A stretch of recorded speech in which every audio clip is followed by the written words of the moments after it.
Israel has reopened the Erez border crossing into northern Gaza. It's the only crossing into the north of the territory, but it was closed following Hamas's October 7th terror attacks.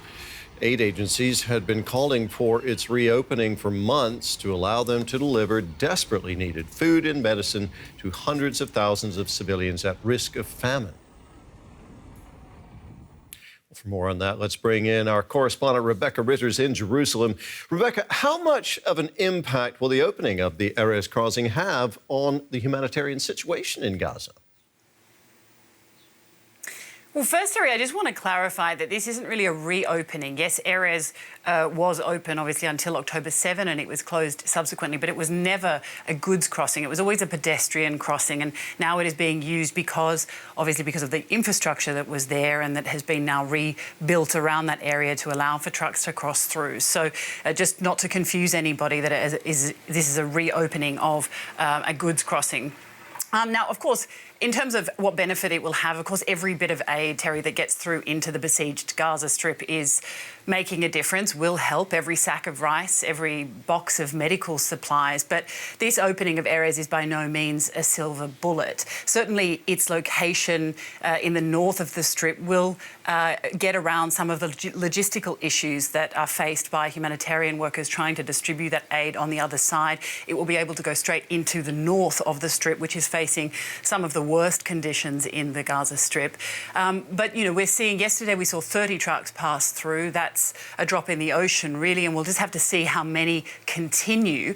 Now, it was pretty symbolically opened on the day that Secretary of State Antony Blinken was visiting, because the US have been putting a lot of pressure on Israel to ensure that more humanitarian aid crossed through, and we'll have to see just how much continues to cross through Erez, though, of course, it's being hailed by Blinken and by humanitarian organisations as, you know, a very positive sign. But we have seen a drop in the amount of trucks that passed through in the last couple of days, according to UN figures.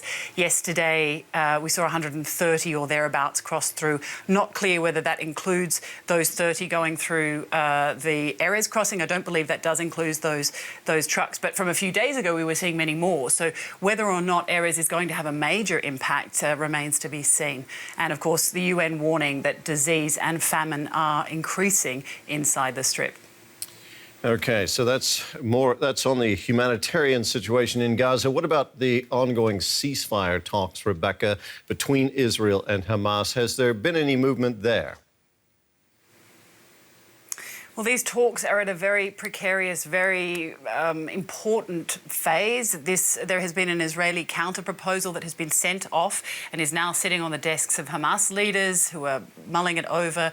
We're hearing that Yahya Sinwar, the military leader of Hamas in the Gaza Strip, is likely to reject this counter-proposal. Of course, this is all coming from reports, from speculation and from leaked sources, but this is not likely to end the talks we're hearing. It is probable that the Hamas leaders will come back with some changes that they want to see to this deal. Now, the deal that is on the table looks like it will include something around a 40-day cessation of hostilities, and that somewhere in the number of 33, somewhere between 20 and 33 hostages will be released in a phased period, and that will be in exchange for many more Palestinian prisoners.